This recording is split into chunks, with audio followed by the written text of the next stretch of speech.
decent. It's just the biggest thing for us is in transition, not converting in transition, when we're getting stops and we're getting opportunities where we have the clear advantage. So we got to continue to keep getting better with that. Shot quality is going to be a little different, because like I said, Kawhi normally has 2 on the ball. If we go small, pick and roll, if he post up, a lot of teams are double teaming. So shot quality would be a lot better. So when you lose a top 5 player like that, you're not going to get the same looks as you got before. Reggie and Luke have been very effusive in their praise of you in that you don't really tell them what shots to turn down. You want them to take the shots that they're comfortable with. How important is that for the guys to know that you can just send them out there, just play basketball how they want to, rather than try to pigeonhole them into certain things? Well, just, making the right play is the biggest thing we've been talking about all season. We want Luke and Reggie and those guys to take their open shots, but also got to make the right play. So if the next guy's open and we can go from good to great, that's what we want to do. And so my guys have been doing that. A lot of times I think we're turning down more shots than we're taking bad shots. So we just got to have the right feel of, when you're open, you got to take those shots because, in a 24-second possession, you're probably going to get a worse shot, if you don't take the good one. Hey, Ty, what's jumped out to you on what the Suns have done to still hold the fort down while Booker's been out? Chris Paul. I think just him, his leadership, the way he controls the game, the way he gives guys open shots, and then the way he scores and takes over when he needs to. And so, he's, like I said, he's a Hall of Famer. He's a great player. And like I said, he just controls the game. He plays at his own pace. Like I said, keeps everyone involved, gets guys shots. And that's why they're so good. How much of play calling? Well, and Monty Williams has done a great job as well too. I'm sorry about that. How much play calling goes into throughout every possession of the game? Like, are you calling sets? Does it increase more when guys like PG and Nico are out? Like, how much are you calling sets, and how much are you just letting guys kind of just go through the motions out there? No, we're calling more sets for sure with PG being out, and that's why we've been doing a good job of taking care of the basketball. I think.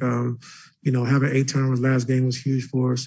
I think, like I said, when you lose PG, you lose Kawhi, you got to make sure we get into our sets, make sure we're running actions because you don't want to be playing a lot of random basketball. And so, we're trying to call more sets, but then, once the sets are called, you still got to be able to play after the play. And I think the last couple of games we're getting better at it. You mentioned a lot of guys, like Terrence playing 4 or some 3. Mm-hmm. How have you seen the comfortability level increase or get to where you want it to be in terms of guys knowing different spots on the floor and, running plays that way? Well, I think, right now we're just pretty traditional. Like we don't really run anything hard and, sometimes less is more. And so we really condense what we've been trying to do offensively so we can get good at something. And usually you do that after the first 20, 25 games, you can kind of see what our team can run and what we can't run. But with so many injuries and guys being out so much, it's been tough to really figure out, what we're good at. So you just try to condense it as much as possible and make sure these guys are comfortable so 9 guys can play multiple positions. Ty, is going to the G League for additional reps something that's a possibility for Serge like he did before? I'm not sure. Okay.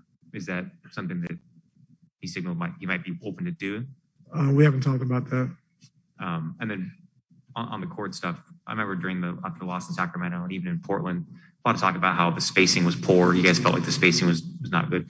Obviously, putting Luke in the lineup there in Portland's helped things, but I guess in the last week, I feel like it wasn't really the spacing for my guards; it was spacing for my bigs. And so I've been on Zoo and Isaiah a lot about staying out from the free throw line into the middle of the paint because you're taking away driving teams. So just make sure that once they set a screen or once we're in transition, make sure we get to the dunker. And then if play breaks down and we swing the basketball, then that's your cue to run to a step up. So the more so the spacing was more so from our bigs, and just clogging up the paint and not giving them the right space.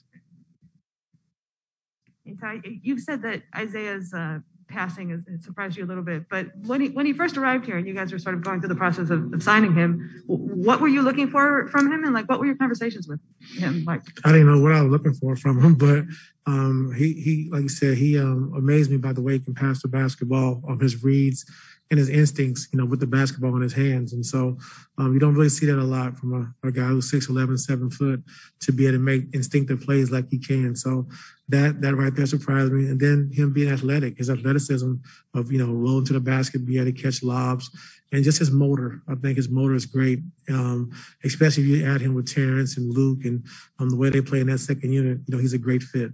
Did he tell you, like, oh, watch me pass? Or No, he said he learned a lot from Jokic, just learning how to pass and the timing and, things like that. So he's a really good passer.